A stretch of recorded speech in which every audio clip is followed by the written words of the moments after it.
கொடானுக்குடி அணுக்களிலிருந்து நீங்களும் நானும் தான் பிறக்கணும் அப்படின்னு சொல்லிட்டு நம்மளை முன்குறித்த அந்த தேவன் நம்மளை குறித்து ஒரு வசனம் சொல்லுகிறாரு. ஏசாயா 49 அதிகாரம் 16 வசனத்தில், இதோ என் உள்ளங்கைகளில் உன்னை வரைந்து வைத்திருக்கிறேன். ஆமாங்க, நம்மை தாயின் வயிற்றில் முன்குறித்த தேவன் அதோட நம்மளை மறந்து போகல, நம்மளை உள்ளங்கைகளில் வரைந்து வைத்து அன்றையிலிருந்து இன்றைய வரைக்கும் நம்மளை பாதுகாக்கிற தேவனா இருக்கிறார். நிரந்தரமில்லாத நிச்சயமில்லாத இந்த உலகத்தின் உறவுகளுக்கு முன்னாடி ஒரு நொடி பொழுதாகலும் நம்மளை மறவாத அந்த தேவன் எவ்வளவு பெரியவர், எவ்வளவு அன்பு நம்ம மேல வைத்திருக்கிறார்.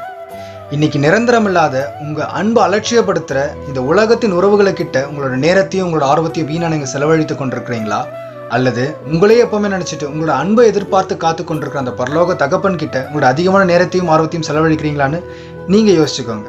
தேங்க்யூ ஃபார் வாட்சிங். God bless you.